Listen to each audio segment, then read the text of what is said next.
everybody. Welcome to Kingdom Podcast today. I've got Donné Clement Petruska. I hope I did that right. We've been practicing, actually. Y'all know I butcher names up. She is the oldest child and daughter of Kim Clement, a phenomenal prophet to the body of Christ, a great gift that when he was living, spoke into this nation, the nations of the world, and he's still speaking into this nation and the nations of the world from the things that he has spoken prophetically over America. We're going to get into some things today about America. But Donné, I just want to say welcome today and thank you for being on the Kingdom Podcast. Well, thank you so much for having me. Yes, ma'am. There's words that your dad has given over the years that are for this time, this season that we're in right now. Of course, like any prophet, you're persecuted whenever you give words and they don't see it happen in about a day and a half. But your dad was one of the most accurate prophets that I can recall. And he, the only other guy that I can think of that was that way would be a guy named Roger Teal. And he scared the living heck out of everybody. But an amazing man. I love Roger. But your dad, he gave dates. And he would talk about the years and things. One of the prophetic words, Donné, that's coming to mind that I actually used a small.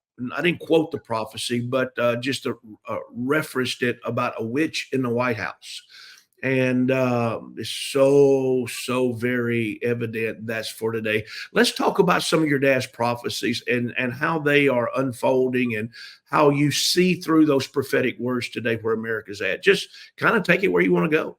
Sure.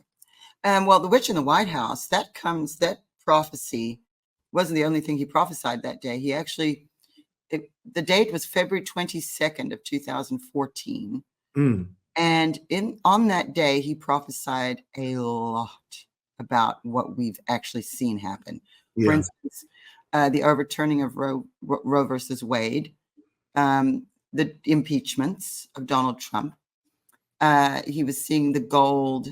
He was seeing the state of America and the West in decline very badly.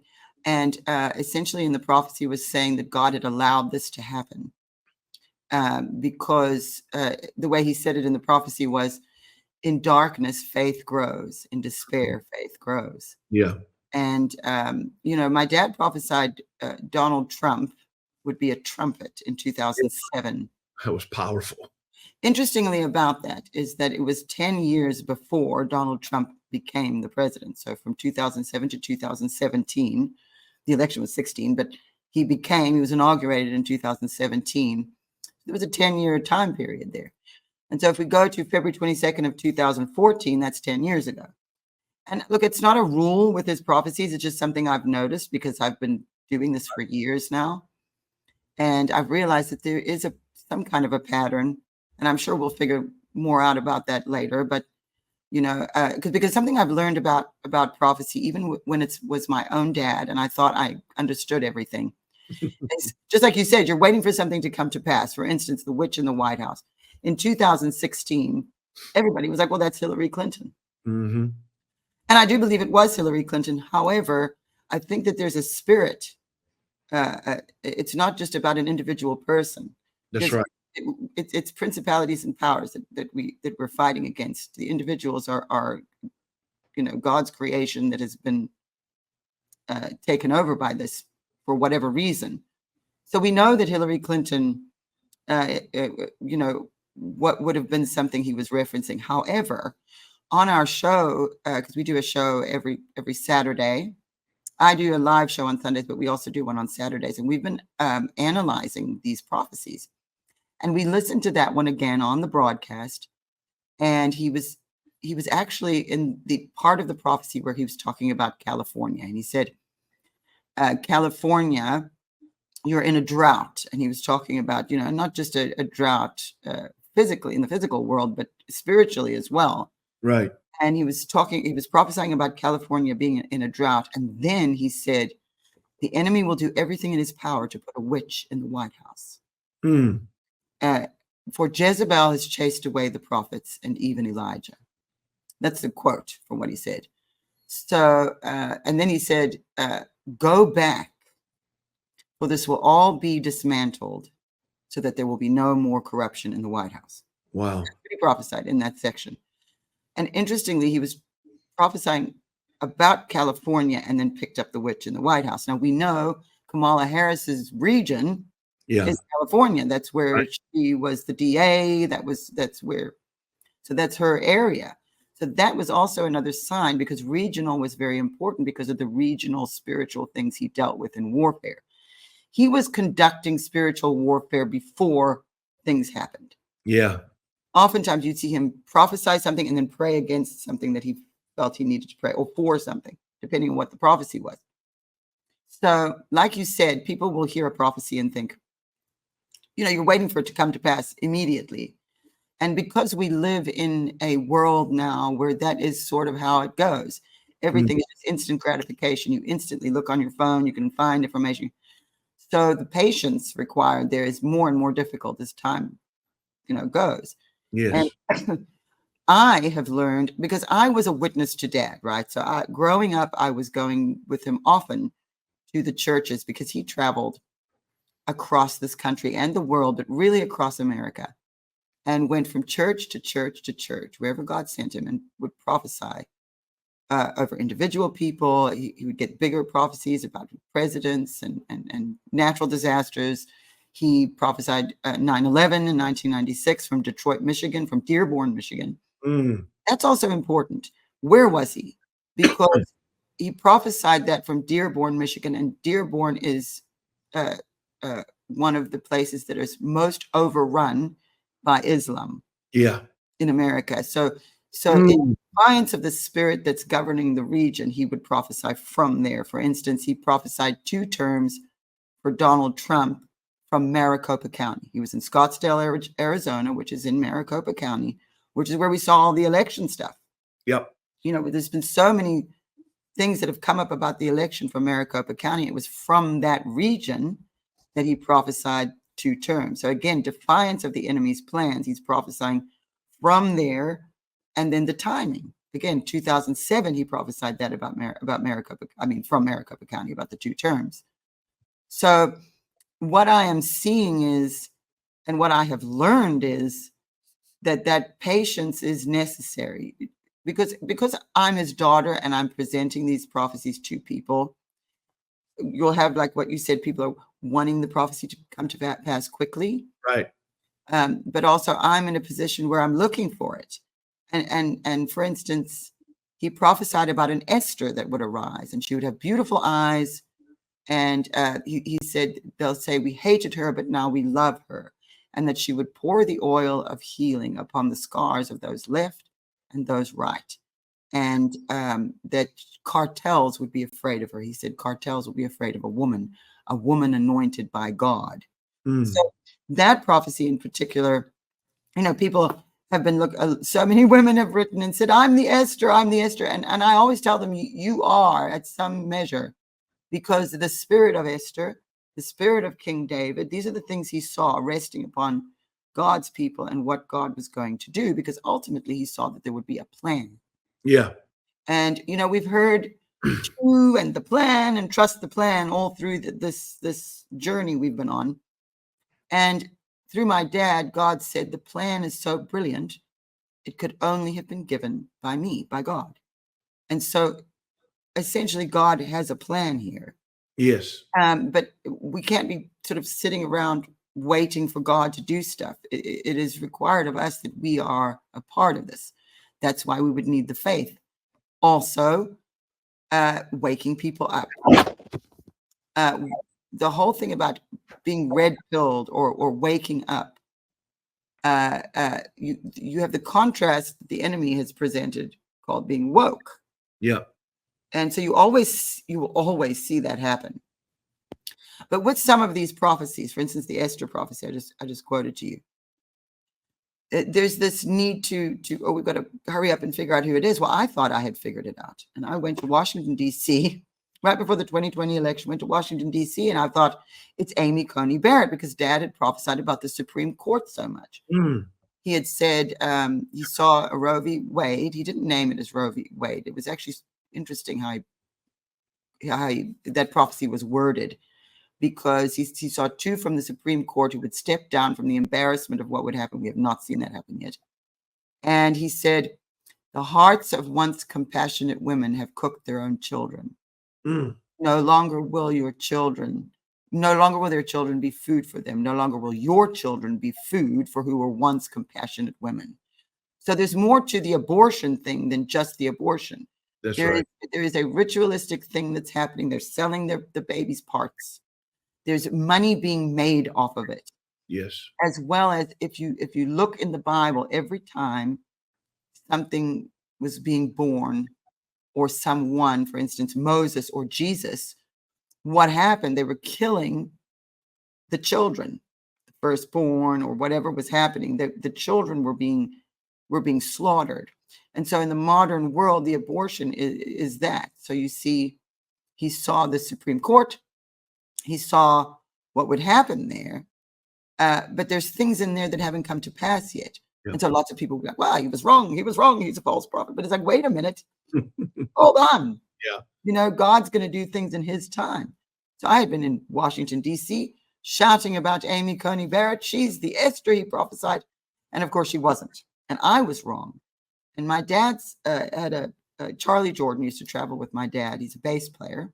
He's also very prophetic. He was with my dad for 20 years. And every time you see my dad in a video prophesying, you'll see the black man with the bass guitar behind him, Charlie Jordan. Amazing musician. Yeah.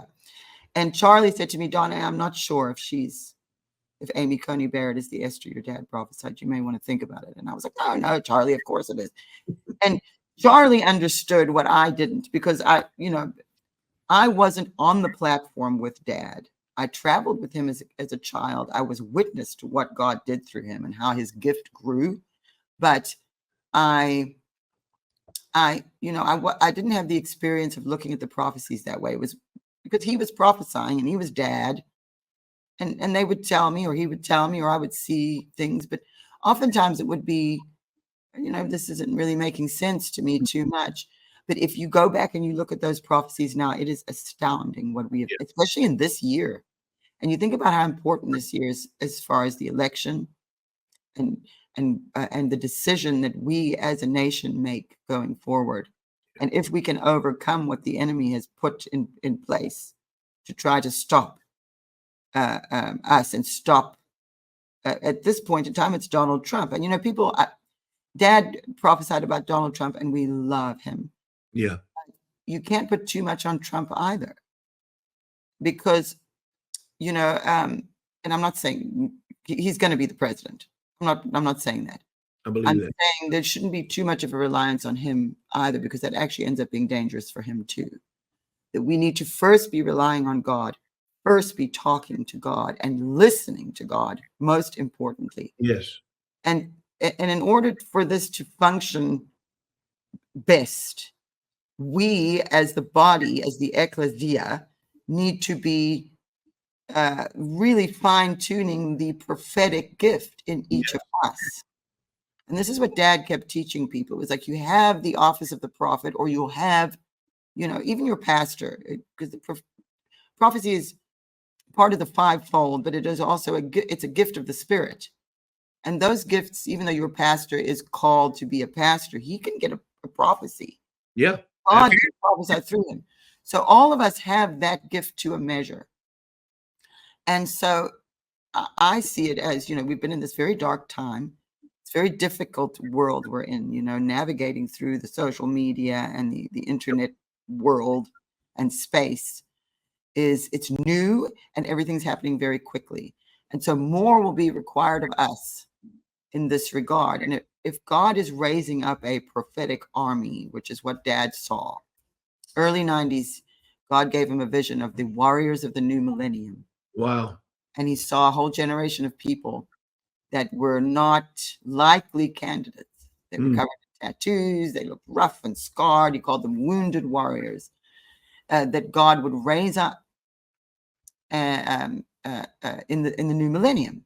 And so thus the need for that prophetic edge in us. that we need to grow that gift. That is the thing that's needed in this season. Yeah. Because then we are responding first to God's voice and then everything else. Yes. Yes. We have a basic agreement, and we are gathering together in his name and asking him and humbling ourselves. That's the other thing. That's it. That's all, that we would be humbled, and then some more, and then we would hear the sounds of great victory. And so it again points to there being there is much required of us in this time, and it has all to do with developing the prophetic gift in us, but essentially that's talking to God and listening to him. I mean, Yes. isn't that what he wants from us anyway? That's We should right. do that anyway. But at this stage, it's very targeted. You know, show us how we move forward in this almost impossible time. I mean, you can see what happened last night. Elon Musk interviewed Donald Trump on X Spaces, and they were getting hacked. Someone from, I don't know if it was the EU or somewhere, was threatening him with arrest for interviewing him. Oh, wow. Yes, it was very bad. I didn't see it. You could probably find it if you want to watch it on YouTube or Rumble. People are sharing it everywhere. It was recorded. But live, they had a very difficult time just having an interview with the presidential candidate, which really shows you how strongly the enemy is opposing this. Does not want us does not want the truth revealed. But one thing Dad saw over and over again was the exposure. Mm. Said that there would be an anointing on, we know it to be Donald Trump now, but he said this would be the next president. There would be an anointing on him where without even meaning to, he would expose things. Things would be exposed just from his presence. And we've seen that with Donald Trump. So there's many, many things that point to that he is the person God has chosen now. But he could only, you know, some people think he could do more than one, but that's not going to happen. He's older now, and you know, he can only do one more term. Yeah. So it's going to take more than that, though. And so who will be the one after him? And so we can't just put all of our trust in a man, and to be able to balance that is very important too. And so, Do you see any prophetic words that your dad has given of who or what type of person would follow Trump? yes, he saw a young Latino man. Mm. He said his name may even be David. He said he would be small in stature, that he would not be a great orator, great speaker, and they will say this man is not speaking enough. Mm. And more than one occasion he prophesied this. So he saw on February 22nd, 2014, which is the date I was talking to you about earlier. But then again later, I can't remember if it was later that year or into 2015, but he was in Miami. And he actually my dad wore a mantle. It was a scarf he would wear, and it represented the responsibility he carried. He wore that from 2009 until he died. And he had that mantle, and he took it off and he dropped it on the stage in Miami at the church he was at. And he prophesied about this person again. And he said he was very young. He said, "You're young now, but you will be." So I don't know if that's directly after Trump or not. There was no, I only have a few pieces of information there, but there is more. Yeah. So that's why I keep, you know, I see people, or even people will write to me and say, well, Trump shouldn't be above God. And that's absolutely right. He shouldn't. And sometimes you see people, especially if they're not Christian, they might get a little bit like that. And I think it's very important that God has to be number one. And that does not mean, I'm not saying anything about Trump badly, because I love Donald Trump. I think I understand why God didn't choose him. God made him for this. That's right. I like that. That's right.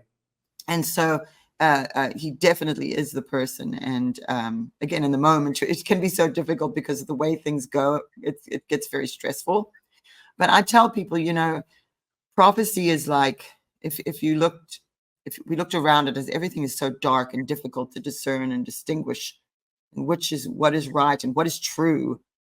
Every day that's a battle. And so when God gives us prophecy, it's like little lights on the path.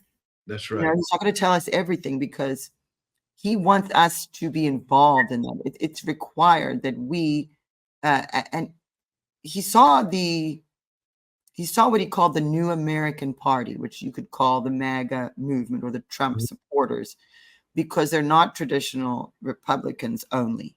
Yeah. You'll have conservative people, but you have a lot of moderate Democrats coming over. You have the most unexpected groups. You know, you see the minority groups are kind of moving over. So there's been a takeover of the Republican Party. Yeah. And the problem being all the corruption. So the corruption with the politicians and what they've been getting away with is not divided by party. It's both sides. Right. That's right. And so God, and my dad prophesied this too. He said God was not satisfied with either party and that he was going to do something about it. And so one thing Dad saw was scales being removed from eyes. And he saw hundreds of thousands of people behind him. Wow. And he said, when I raised my hands, they raised their hands. When I shouted, they shouted. They were one party of people. Wow. And he was saying a political party. And he said, in the unity of these, amongst them stood one who I have chosen to be the leader of this nation. Wow. And obviously that's Trump. Yeah. He was amongst the people. He was with the people. And that's really, you know, if you look at this that we've gone through, it's you know, they try to divide things by gender and race, but it's got nothing to do with that. That's right. It's actually a class thing at this stage. And what's happened is a small group of people have figured out how to you know, pocket a lot of money and get a lot of power for themselves. And you know, we haven't paid attention, especially the church. You know, the evangelical and the Christian community votes less than most of the other ones. And this is why Trump actually initially, when he campaigned, was one of the areas he targeted was the Christians, and especially the evangelicals responded very well to him. And you know, for Trump, I'm sure it was a political strategy. I mean, he's a Christian, but he wasn't in it like us, you know. Yeah, that's right. That's very right. surface Christian, which is something my dad saw too. He said he will not be a praying president when he starts, but that he would baptize him in the Holy Spirit. He would be shouting in his name. Yeah. Right?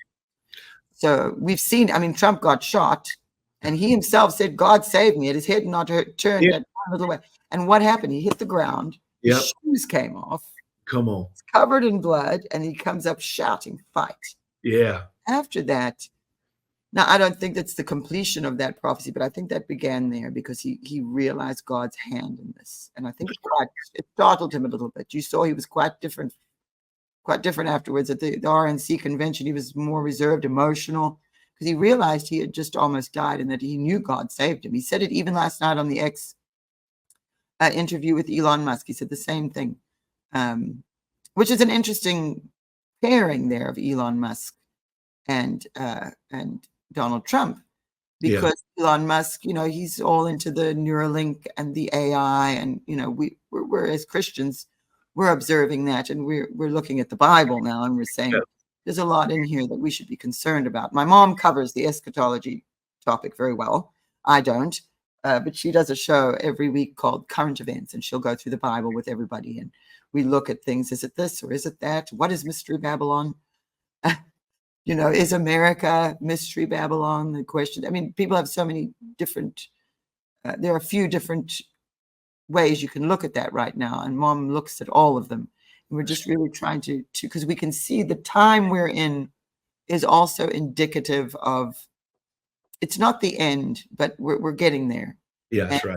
You know, watch Israel, and you see what's happening in Israel, with Israel right now, especially with Iran and the countries that are now banding together against Israel. Look at Gog and Magog as Russia and Putin, if you look at it that way, and then you see Iran, it's Persia, and you look at Turkey, then you're starting to, oh my goodness gracious, well, this was in the Bible. So this isn't just Dad prophesying now, this is coupled with, so it's very, there's so many things. Like, for instance, Dad saw the rise of a Fourth Reich. And if you look at And he named countries: France, Italy, Germany, England, Australia, the lion countries, he called them. And he said that they would rise up against this Fourth Reich. And then you look and you see the World Health Organization, the World Economic Forum, those lunatics over there. And they're messing with genetics and DNA. And that goes back to, Jesus said, as in the days of Noah, so shall it be when the Son of Man returns. Well, what were they doing in the days of Noah? There were some odd things going on there. Yeah, you got Nephilim stuff going on there. And, and it just appears that, Klaus Schwab and his cronies over there at the World Economic Forum, well, they say God is dead. And they are now basically God, and they can, with human genetics, they can do whatever they want. Yep. So when you look at Elon Musk, some of the things he does are aligned with that. So it makes people cautious. But my answer to that is, well, why can we not get him saved? What would happen if Elon Musk had an experience with God? Because Trump has, so why couldn't he? Right. And I think he's already had that. The Babylon Bee interviewed him. And a number of people have had conversations with him where it was very revealing. You see this with people like Joe Rogan as well, where they're reading the Bible and they're going, it's amazing. It's amazing. So Dad saw Jesus being famous again. He said he's going to be cool and he's going to be famous again. And with whatever's going on in Europe, and you see Dad was specific about it being Islamic invasion. You see the immigration, it's mostly is the Islamist, the extremists going over there and trying to force people in Western countries to live as they do under Sharia law and things like that. And it goes very deep there, because then you've got Saudi Arabia. We don't have time for all that, but it's very interesting the way because Dad wasn't looking at eschatology or end time stuff. He kind of stayed away from that stuff because he was put off in the 80s when they had, 1988, 88 reasons why Jesus is coming back in 88 and everybody put their pets down and sold all their stuff. He hated that because he felt like, that was false. People would say, well, Kim, you said such and such, you prophesied and it hasn't happened, so you're a false prophet. And he would say, well, what about them? Yeah. These are Bible teachers. You're standing up and telling people Jesus is coming back in 88 and that to their detriment, they sell all of their things and believe this, and then it wasn't time yet. Then they wrote a book, 89 Reasons Why He's Coming in 1989. And nobody's calling them false. They just keep making these predictions, and then they're wrong, and then they make them. And so what Dad didn't like about that was that it took away from your destiny. Yes. If you're constantly, if you're obsessing over that, then you're not doing what God put you here to do, which is, number one, we have to save souls and spread the gospel. We have to spread the truth of the gospel. And we want to get as many souls as we can into heaven. Yes. We want to spread that truth to as many people as we can. And so when you are obsessing over, is it the end? All you're looking at is the end, and whatever you were meant to do in this time is being lost. And so that's what concerned him, because he was all about destiny. But he wasn't against any. I mean, it certainly wasn't. He knew it was in the Bible. Right. What happened was, without him meaning to, he began to prophesy things that were indicating to us that actually we are in that time somewhere. Well, if you could give us with that segue just a little bit with this, some of the warnings that we need to be aware of that your dad gave, and some of the hope that he gave, because this is a very critical thing in the church right now, because the church is very, the track record of the church is when we think the end is near, we relax and we hope it, okay, God's got this. No, but he's raising up an ecclesia, remnant people that are going to walk this thing through. And we don't leave here defeated. We leave victorious. Yeah. And so what are some of the warning signs that the church needs to look at in the next weeks and months ahead? And what are some of the hope that your dad prophesied about? Well, with warnings, I would really watch what's happening with Russia and Ukraine. Dad went to Ukraine in 2014 when Maidan happened. And God sent him there. He didn't know anything about what was going on over there, but it was very corrupt. in 2014, and God showed him a lot about that. And so we watch Israel. Dad prophesied about, he said, in Israel, there will be burning and burning and burning as you have never seen, Mm. and fights and antagonism. But don't worry about that. Worry about when they say peace. Yeah. And so we're seeing the fights and the antagonism. We're seeing Israel being surrounded. So as he was prophesying, it was lining up biblically with what was prophesied. So really the warnings there to pray for Israel, to support Israel in this time, because remember, he prophesied a fourth Reich. That's right. What you've seen is you've seen the East, and he's spiritually, this he saw is that the beast of the East. He saw BRICS. He said he saw Putin and 4 others writing things down that he couldn't repeat at the time because he said he wouldn't be alive next week if he did. But he saw them with a plan to, in particular, to crush our economy and the dollar. And one thing Dad prophesied, this is hopeful, again and again and again, was death to debt, death to debt. For 15 years, he kept doing it. He had, my husband's an artist. He had him creating designs with death to debt. Proclaim that over and over again. And in a time when we are in more debt, that it just seems impossible to fix this, he saw that there would be death to debt, especially in America, and that it would be because of a result of a new energy discovered.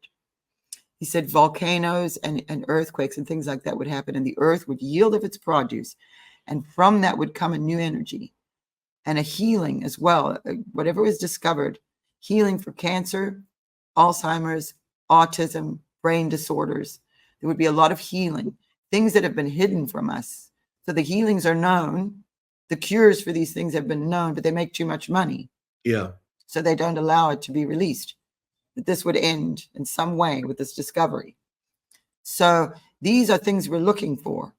When we meet every Sunday after church, we do it every Sunday after church, 3 p.m. Central. I go live.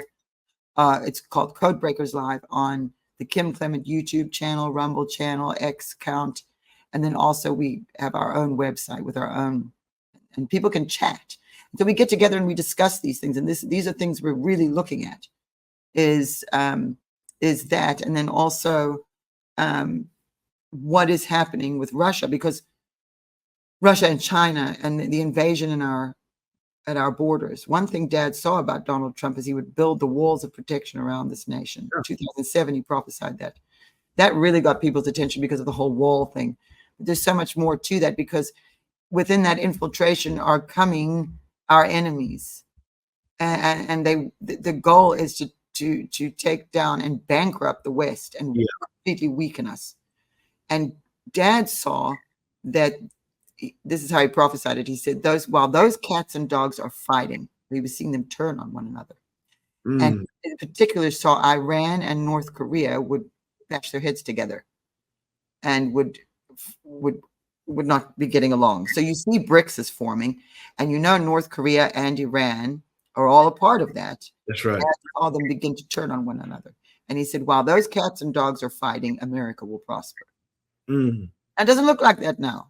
That's right. It looks like it's getting there, because we're seeing them. I watch all the time. I follow BRICS social media and see what they post about. And I'm watching foreign news to see how because it's difficult, the media here. Yeah. So I watch like news in India and stuff like that. And you see that they're tolerating one another because they know how much money and power they think they're going to be grabbing a hold of. But Dad saw that it would not work. Wow. We discovered here. And so that's very hopeful. He saw Trump having 2 terms. So we know, look, it's crazy from week to week. I mean, 1 minute he's getting shot, and the next minute Biden's running for president. They just switch him with Kamala, who Dad, her also seeing her as a witch in the White House. The enemy will do everything in his power to put a witch in the White House. So we see these things happening. It's discouraging. I mean, even for us, even for my mother and I. We don't have Dad here anymore, and he used to really help us with this stuff. So we have his prophecies, though. And we know they're true and they're coming to pass. And the thing about it is, he died in 2016, but he was sick for a year before that. So he really wasn't a part of when things became so polarized in the country. He wasn't he didn't have a side, you know, he was a Republican because he was a conservative, but there were things he didn't agree with them with. Right. The basic things, you know, like abortion, obviously that's an easy one. These are easy things to divide us on though too, because you know, it is to their advantage if we're fighting one another and we're arguing with one another, and we're not paying attention to what they're doing up there. And what they're doing is filling their pockets. They're laundering money. Yeah. You know, things like the Congress being allowed to invest in the stock market when they make the laws that govern it. Yeah. I did not know that that was legal, but it is. I don't know how long it has been. I don't know if they slipped that into one of those 7,000-page bills. They did. But this is their trick, and so there's some probably pretty easy laws you could change to fix a lot of that. Yeah. Because it is too easy, especially if someone is not a Christian, is not following God, and it doesn't have that protection. Yeah. From that temptation. You know, we weren't paying attention. We were just voting down ballots. That's right. You know, something General Flynn taught me is, and all of us that have been a part of the Reawaken America Tour and spent time with him, is it starts from the bottom. And we have to go, you know, all the way to your homeowners association and your school board. Look how important those things have been. You know, we saw through COVID and things that it ended up being quite important who was making the decisions, and we weren't paying attention. That's right. It's very important that we vote. You know, people are worried, well, what if they cheat again? They will. We already know that they're already cheating again. That's what the whole invasion at the border is about. They just want to replace voters, increase their delegates in regions if there's more populated there, pack the Supreme Court. That was something my dad prophesied that they would try to do. But he saw ultimately that it would all fail. So the hope that we have is victory. Yeah. We know God has promised us victory, but it is still contingent upon us and how we react to it, how we deal with it. Yeah. Is very important. And so God has left us sort of, how is it going to happen? When we get scared.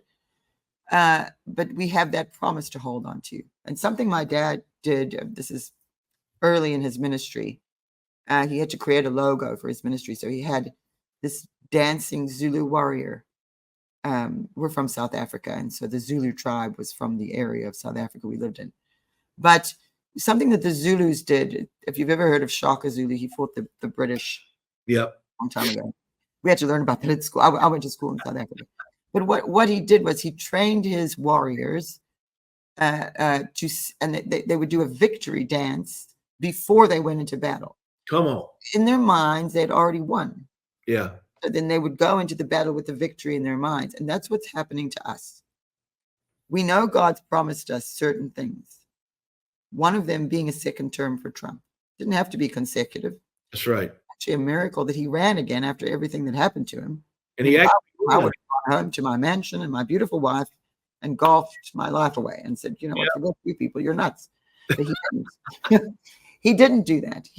Right. You know, and that says a lot for him, you know, and also says a lot for how we judge people, because if he uses strong language and he's a strong, tough New Yorker and you know, he says things we don't like, that doesn't mean God can't use him. Those are sort of superficial things that we need to, it doesn't mean you tolerate things either. You know, that's a difficult line, but that's our responsibility to walk it and to be able to discern through and to be understanding that people have to go through certain things and not everybody's journey is going to be the same. That's right. We've all been witness to what has happened to Donald Trump. And so it's a very good example in this time for, you know, we're learning a lot. We're being humbled as the people of Christ through this experience, because there is a great danger against us in that if someone like Kamala Harris gets in control of the White House and has 4 years, it's not looking very hopeful then. And, you know, especially for the church, because if you saw how they treated us in COVID, during COVID, they locked the churches down, but the strip clubs and the liquor stores were open and the casinos. That's right. And there's no reason why you would have had those open and not the churches. That's right. So see how they will treat us, and it will get worse. It will be Hitler's trains to the concentration camps. Absolutely about right. it. And there it goes back again to him seeing the Fourth Reich. So there's a spirit that was over, the spirit that was over. It's about more than just the Nazis. It's the spirit that was controlling that has emerged again. Yeah. And but he saw it would fall, the rise and fall. He said in France, in particular, they would have to overcome. In the prophecy, he said the way they did in the 7th century, in an Islamic invasion in the 7th century, that they would overcome that again. But he didn't know. Mm-hmm. He just prophesied it from the platform, and he came off and he said to my mother, "Well, what happened in the 7th century?" I don't know what I just said. And he had prophesied it, and it turned out he was right. And so he was seeing that France in particular, and we've seen what's going on in France, and then in England and in the Netherlands and in Italy and in Germany, that these countries in particular would have a problem with Islam in particular. And he saw the spirit there. He called it Baal Allah. Yep. So you've seen the coupling of this, of the Islamist with the ancient Baal worshiping.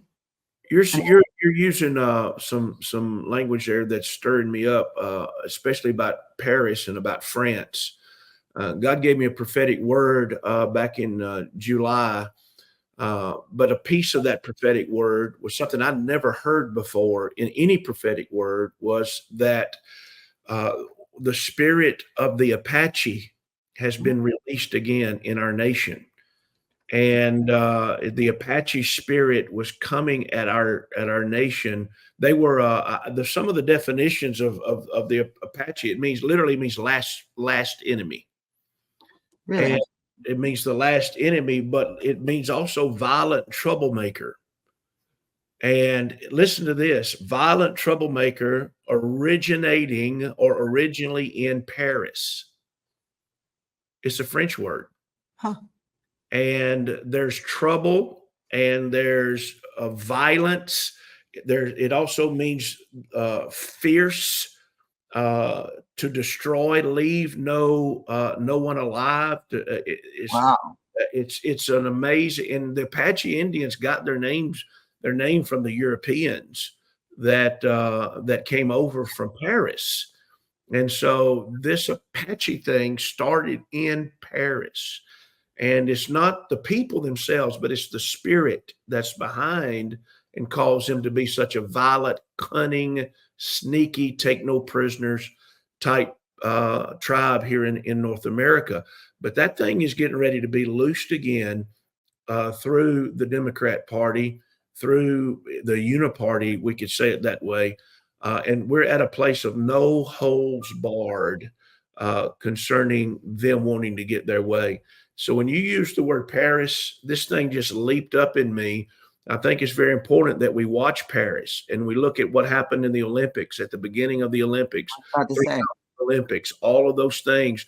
They're showing us and they're playing their last hand, not their best hand, but their last hand. They're on the very tail end of survival.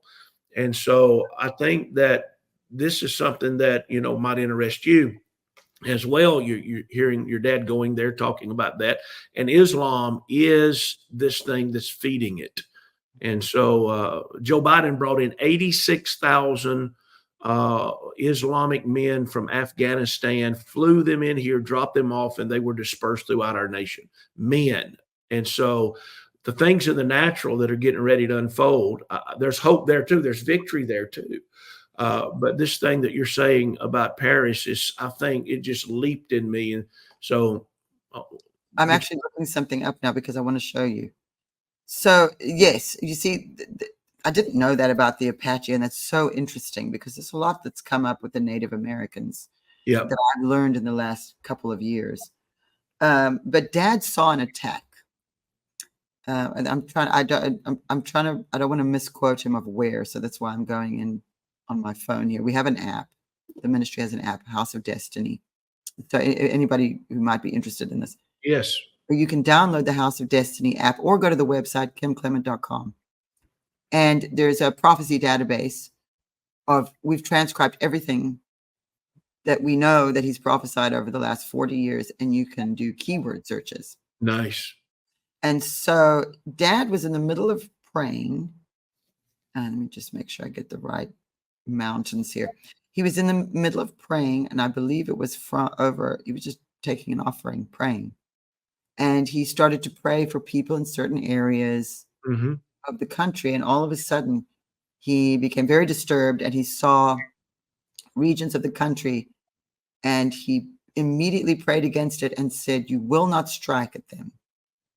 Now, around the same time, he was seeing a lot about Russia, China, Iran, and others who were surrounding us.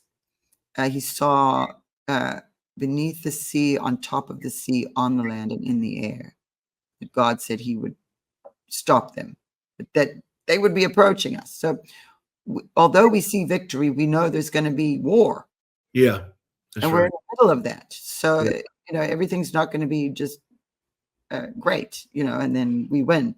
We're going to have to fight for this. And there's actually only one day that he prophesied this. Only one date came up. But I just want to make sure I give you the correct regions that he saw. And I worry about when I see this, and this is just me, but when I see this, I worry about a nuclear attack. Yeah. Because he did see that on a few occasions. He saw a problem with nuclear weapons, and something nobody wanted, but they didn't have the wisdom to avoid it, and that we were to pray against that. And so I think we'll be okay, but I think that there may be something. I know he saw Mississippi. I'm not finding it. I know he saw Mississippi, and he saw the mountains around Colorado, Rocky Mountains. Mm-hmm. I think Louisiana. I'm looking it up because I don't want to say the wrong states, but he did warn, and it wasn't even anything he saw it in the moment. And whenever that would happen, it would usually be just something just so right on. For instance, the Supreme Court, when he prophesied about the Supreme Court and two-stepping down, he didn't even know what to call the Supreme Court in the moment. He just kept saying the highest court in the land. And people in the audience were like, the Supreme Court. And he was like, that one. Yeah. We haven't seen that happen, but he saw two-step down from the embarrassment of what would happen.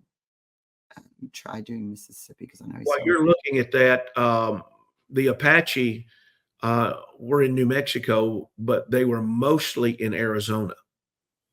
So that spirit could be released out of Arizona again.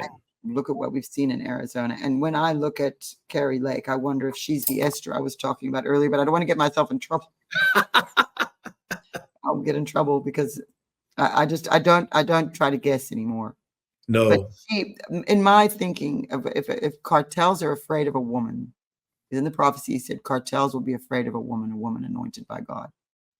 And it was this Esther spirit. Here it is. He was praying as they watch all over the world, and he saw the Netherlands, Germany, Estonia, Belgium, Indiana. And then as soon as he saw Indiana, he said, Indiana, Florida, Rocky Mountains, Mississippi, Louisiana. And then he shouts, I wish I had the video to play you, but he shouts, no, you shall not strike at them. And he was in the video, or in the moment there, he was very upset. He went from just calmly praying to seeing this and being startled and praying against it. And he was praying against something in the future. And so I've come to realize so much has come to pass this year. We've got the seasons prophecy. He saw the assassination attempt. He saw it being on a Saturday night. So precise. And what I'm finding is a lot of the prophecies that were sort of hanging there, and some had come to pass, but you could see other things hadn't happened, or maybe we just didn't understand everything. It's starting to come together in this year, which shows me how important this year is. Yeah. And since we call it the seasons prophecy and he prophesied it on Donald Trump's birthday in 2014, June 14th, 2014. Wow. Prophesying about God's David again. And he was seeing the seasons of an election year. And he said we would see volcanic eruption in a national park. We saw that happen in Yellowstone just in July. And he saw strange July. And in the prophecy, it was very strange. It's strange how he did it. He said, strange July, hypnotic November. Oh, wow. And so all of the month of July this year, we've just covered that prophecy and other things related. And we have found that so much of it is culminating in this year. We really feel this is, I think everybody understands how important this year is. That how this election goes is going to determine the future of the West, not just America. That's right. Future of the world. Because, I'm an immigrant, legal though. Yeah. Legally, and we did it the right way. It took a little while, but we did it the right way. My wife as well. So we understand the difference. People will get, oh, you don't care about immigrants. It's not about not caring about innocent people. It's about not being an idiot. Yeah. I don't leave my front door unlocked and go to bed at night, right, because the potential for something is there. That's right. So, of course, we know God's going to protect us, but you also can't be foolish. And so in their greed and desperation, they're doing something very foolish in that they're letting military-aged men from all over the country, from all over the world, from countries that are not our friends. That's right. Iran chants death to Israel, death to America. They're the little Satan. We're the great Satan. Mm. And so, then you see the president making, the deal with Iran. Something Trump said was that he ended that Iran deal and there was peace. Everything was cool over there. Yep. And then as soon as Biden came into office, he reinstated the Iran thing. And now you have what happened in Israel. Oh, hell broke loose. Iran is funding Hamas. Hamas had no money when Trump was president. They took out the leader of ISIS. They took care of that. And Dad saw that would happen. Yeah. He saw that would happen. And in 2018 in Jerusalem, that they would be dancing in the streets of Jerusalem. That's when Donald Trump moved the embassy. So I have so much prophecy. This is what I'm saying. This year has been outrageous. I'm so blown away by him. He saw that strange July. Look how much happened in July. We saw a volcano, an earthquake. He prophesied that in those prophecies. We saw Biden in the debate being exposed. And it wasn't just Biden exposed, but the people around him. Yeah. And the media, who it was all exposed. So they had to quickly rush and do something, because then Donald Trump got shot. And so many things happened in July that it's astounding. And then there was my dad on Trump's birthday in 2014 saying, strange July, hypnotic November. And Wow. Then he went through each season of the year. It's summer reaching to spring into the fall. There would be many falls in the fall. And so we're in the middle of that moment, and it can be quite overwhelming. But something Trump said was that would never have happened in Israel on October 7th if he had been president. Yeah, that's right. Gotten out of the Iran deal, because then Hamas could not have been funded. Dad prophesied about Hamas, about the tunnels. I probably have a list of over 100 prophecies. Wow. That are coming to pass this year, And even this summer. The money Biden released back to Iran funded all that. Yes. Which is insane. You would think, why are these people doing that? But this is what Dad saw too, that the enemies of America who were living in America would be the problem. Yeah. The enemy within. And truly, that is what you would find. It's militarily, these other countries cannot beat us, especially when Americans are armed. Yeah, that's right. So important. This is not about even hunting. That's right. It's about the right to defend yourself and your family. From your own government. And because you have a bad egg once in a while. And let me tell you, if those people, if they want to kill people, if they can't get a gun, they're going to get a bomb, they're going to drive a car through, they're going to do something else. That's right. That is not the core problem. We need to be able to defend ourselves. But because we can, it stops other countries from invading us. That's right. Our location. So the only way, and also America doesn't have a king. The old days, they wanted to take over, they go in and they cut the king's head off and we are.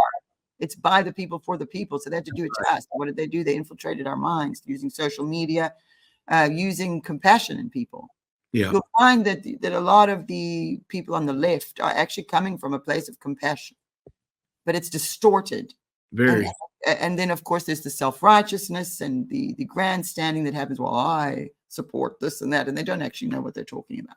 That's exactly right. Surface, but that's because they don't have God. If they had God, and the ones who do are the ones you find are sort of, these people are nuts. I'm going to go over here with the conservatives and vote Trump. And you see more and more people doing that. And again, it's not about Trump.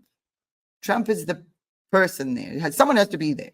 Yeah. He's good because, I mean, do you think Iran, countries like Iran, Russia, China, do you think they're going to be in North Korea? They're going to be intimidated by Kamala Harris? No, not at all. Walk all over. Look at how they treat women. Look at how they look at women.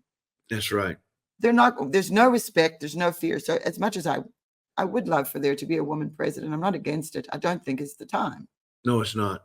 As a woman, I feel safe having a strong man dealing with these lunatics. Yeah. Like Kim Jong-un in North Korea. And Trump doesn't mind. And Trump can handle them. And we saw that when he was in his first term. So we have that to look back at and say, okay, all of these things he said he was going to do, he did. Yeah. And now Biden came in, reversed it all, and look where we are. That's right. The economy's in the dump. We're in debt. We're not respected. They're about to, Saudi Arabia did not sign the petrodollar contract after it expired for the 50 years. Right. So now what is our money even worth but paper? It's not backed by gold anymore. It's not backed by, if we don't have Saudi Arabia with that, then what is the value? It's backed by the full faith of the United States government. Yes. Which is worthless. Yes. Yeah. So look, it's not, none of this is irreversible. We can fix this. And we have a choice in coming up in the elections. And so people say, well, you're a ministry and you're Christians and you shouldn't be political. Well, I can't help it, number one, because everything my dad prophesied about ended up being political, whether he meant it or not. God. And God's saying, no, you do need to pay attention to the politics or you ain't going to have no church no more. That's exactly right. If they allow church, it'll be the kind that has rainbows on it, allowing drag queens to skip down the aisle. Yeah. Which I'm so glad my grandmother is no longer alive to see that because it would have killed her. Oh, my Lord. Really, we're in, this is the fork in the road and it is up to us to choose. And so we as Christians and those of us who have woken up, I was always awake, but a lot of people weren't, can say, okay, we're going to have to get political and we're going to have to pay attention to who we're voting for because they're controlling what happens to us, what happens to our children, what are they taught? That's right. How will they be raised? What kind of a world will we be in? So we do need to be political, unfortunately. If you don't stand for what you want, then you'll lose it every time. And that's what we've seen happen. The most influential place in our country just so happens to be the weakest place in our country right now, and that's the pulpit. Yes. And God has allowed this to wake his people up. Yeah. And if we can rise to the occasion, and it's not just about voting, it's about really examining who are we in this day and age in the church. What is required of us and who are we? And we really have to look at it and not just go through the motions anymore. We understand what it means when we do certain things, when we say certain things.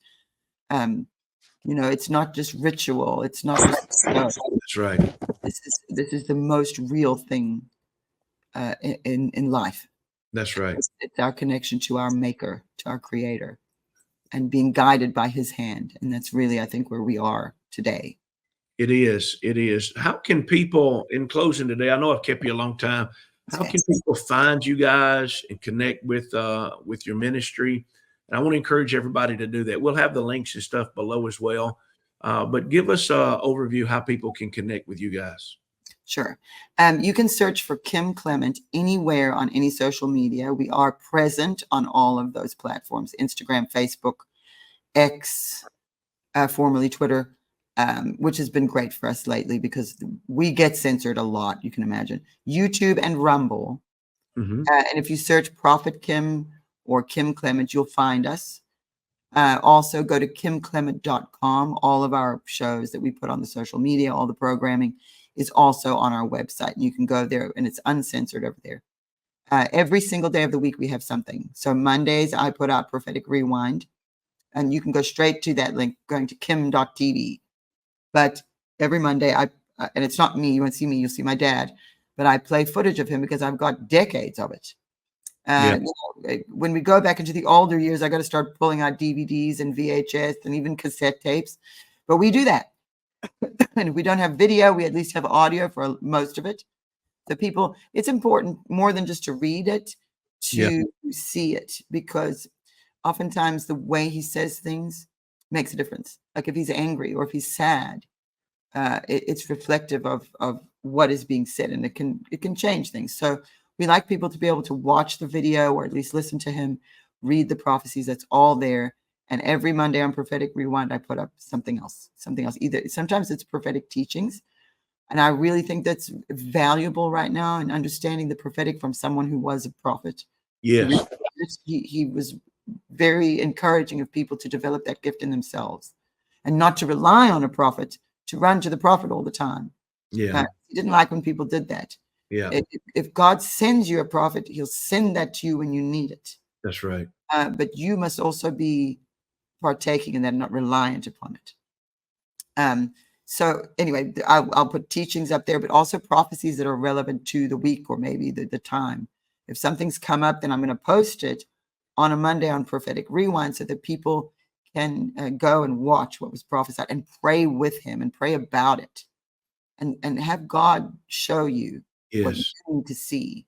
And when we are all working together like that, miracles happen. Oh, yeah. Amazing things happen. And we start to see where we need to go and how do we fix this or that problem and what is the core problem. And those are essential in solving things, just like we were talking about with the guns. Taking away the guns is not going to stop people from committing mass murder. They will use other means. What is causing people to do that, and how can we prevent that in our society as much as possible? You're not going to get rid of it, but you can prevent things. And I think one way is having people be armed. That's because right. good guys with guns will stop the bad guys. That's right. I'm sorry, going back to the Second Amendment. But every day of the week, we do have programming. So we have Tuesdays, we've got a talk show called Real Life, Real Faith, where we talk about sort of basic day-to-day things that Christians and people go through. And Wednesdays, we have church with Pastor Faw. Thursdays, Charlie Jordan. He does it twice a month on a Thursday. He does prophetic perspectives. And so he'll give you his perspective on some of the prophecies we're looking at. So everything's all tied together. And then Fridays, we have Christy and Doobie, who's our correspondent in Israel. And they give us news from Israel straight on the ground every Friday. So we know everything going on there. We have our own outlet. So we're not relying on the media, on the mainstream media. We have our own way of finding out information. And then we present that to everybody every week. And then also Christy is great about teaching about all kinds of stuff, to do with the Jews and understanding things that we as Christians there's a lot of stuff we don't understand. She explains it so well. And so we have her on Fridays. And then Saturdays, Mom does current events. Although I have hijacked her show this past month and we did Strange July and she got the month off. And we've covered these prophecies because it was important. So on Saturdays, we have that. And then Sundays, I do Code Breakers Live, where, I'll sit for an hour and a half, 2 hours with everybody. We've got the chat open on all the different ones and everybody's talking and people share information and we pray together and we look at the prophecies. And it's a really fun thing to do after church. A lot of people join me for that. So again, those are on YouTube, Rumble, X. Sometimes we put stuff on Facebook, but we're very censored on Facebook and Instagram. And I am only active on Rumble, YouTube, and X. And I'm barely on YouTube. I'm barely hanging on. Yeah. I have my own name, so you can search me as well, because sometimes I'll share stuff on the side because our network will get quite clogged up, those pages, and I'll share like, hey, you guys need to see this prophecy. I'll throw it on my page. So we have a lot going on there. But again, just go to kimclement.com if all else fails, and you'll be directed to where you need to go and search for us and really engage with us. We do love the more the merrier. We are really just looking at this stuff and other prophets too. God's, like you mentioned Roger Teal. Yeah. Roger Teal showed up right after my dad. Well, it was maybe almost 2 years after Dad died, but he came to our studios in California when we were still there and prophesied over me. I wanted to interview him because he prophesied over my dad. Mm. My dad was a very young man and told him everything, everywhere that he would go, that he would be a prophet to the nations and everywhere that he would live. And he very accurately prophesied that. And let me tell you something. I don't know anybody as accurate as Roger Teal. He is a dear friend. Yeah. I call him once in a while and I'll talk to him, and he can be a bit intimidating. He's kind of like he reminds me a bit of Gandalf from Lord of the Rings. You know, he's got that look, but he is actually an incredible human being and so anointed and so accurate. It will. Yes. When he prophesied over me, I was shaking and scared, but it was so accurate and so deep. Yeah. It wasn't surface things like this is going to happen, this is going to happen, but the way he spoke to me, which scripture verses he quoted, and my journey, and he was so accurate. So he's difficult to find. Yep. He's not very active on hills of Kentucky. He's in Kentucky, which isn't far from here. Right. Where I am. We'll go up there and see him sometime. I know. And I have invited him here and there to things, and he'll come when he can. But he is a dear friend and a true prophet, a true voice of God. Yeah. I cannot even express that more. And from my own experience and what he prophesied over my dad. So the prophets are out there. They're still there. And an interesting part of my journey is being able to meet them. Yeah. I met a lot of them with my dad. And you said with Lance Wall now. Lance is a dear friend. Lance and Annabelle. I used to babysit their kids. And they would go and preach. And they would be doing, and I would have the kids in the hotel. And so we go back a very far way, and they're dear, dear friends and truly are anointed. And God has put these people in the position they're in right now to help us. And so not only do we watch them, but we also support them and pray for them because it's not easy. That's right. An easy place. You know, we get censored and we get lied about and we get, and even other Christians shouting at us all the time. And it's not easy. But it's necessary. And so we've all banded together and we are supporting one another through this. And it's actually a beautiful thing. It will be beautiful at the end of it because of how it transforms us as people and how our understanding and our relationship with God deepens. And that is worth it to me. It is. Yes, it is. Well, Donné, thank you for being on here with us. This has been absolutely amazing. Love to get you back on sometime in the future. And now that we know that we're neighbors, we'll get maybe I could just come over. Come on, we'll do it live together sometime. That'll be a lot of fun. That sounds Thank like you again, and we'll do this very soon again. Okay, thank you so much for having me. Yes, ma'am.